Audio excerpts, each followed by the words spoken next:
રાજકોટથી હાલ મહત્વપૂર્ણ સમાચાર સામે આવ્યા છે। વાયરલ વિડીયોનો મામલો અત્યારે રાજકોટથી પ્રકાશમાં આવ્યો છે। નીલ સિટી ક્લબના વિડીયોનો મામલો સામે આવ્યો।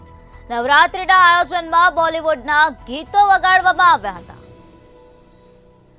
હિન્દુ જાગરણ મંચના સંયોજક મંગેશ દેસાઈનું નિવેદન અત્યારે પ્રકાશમાં આવ્યું છે। પોલીસ મંજૂરીના 6 નંબરના નિયમનું ઉલ્લંઘન કરવામાં આવ્યું છે તેવી વાત મંગેશ દેસાઈ દ્વારા કરવામાં આવી। અભદ્ર ફિલ્મી ગીતો ન વગાડવા માટે અપીલ કરવામાં આવે છે। અભદ્ર ફિલ્મી ગીતોની ફરિયાદ આવશે તો વિરોધ કરવામાં આવશે તેવી પણ વાત કરવામાં આવે છે। પોલીસ કે આયોજકો સાથે ઘર્ષણ કરીને પણ વિરોધ કરાશે। હિન્દુ જાગરણ મંચના સંયોજક મંગેશ દેસાઈનું આ પ્રકારનું નિવેદન અત્યારે પ્રકાશમાં આવ્યું।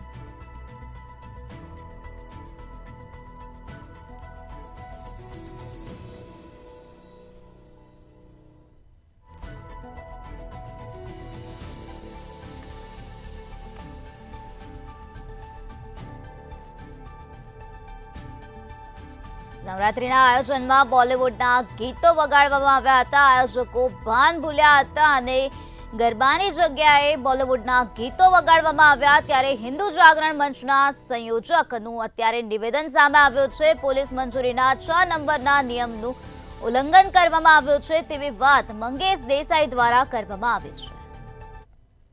એવો એક વિડીયો ઓવર રાજકોટ ઇન્સ્ટાગ્રામમાં વાયરલ થયો। ગઈકાલે રાત્રે યુનિવર્સિટી રોડ પોલીસ સ્ટેશનમાં મેં લેખિત ફરિયાદ રજૂ કરી હતી અને આ જે કાંઈ અર્વાચીન રાસોત્સવ થાય છે તેમાં 15 શરતોને આધીન પોલીસ કમિશનર મંજૂરી આપે છે। એમાં 6 નંબરના કલમમાં સ્પષ્ટ ઉલ્લેખ છે કે કોઈ પણ અભદ્ર પ્રકારના ગીતો વગાડવાના નથી, રાત લેવાના નથી, ડિસ્કો ડાન્સ કરવાના નથી અને નવરાત્રિનું પર્વ માતાજીની આરાધના માટેનું પરંપરાગત આદિકાળથી ચાલ્યું આવ્યું છે તો એ રીતે જ રાસોત્સવ રમાડવાના હોય છે।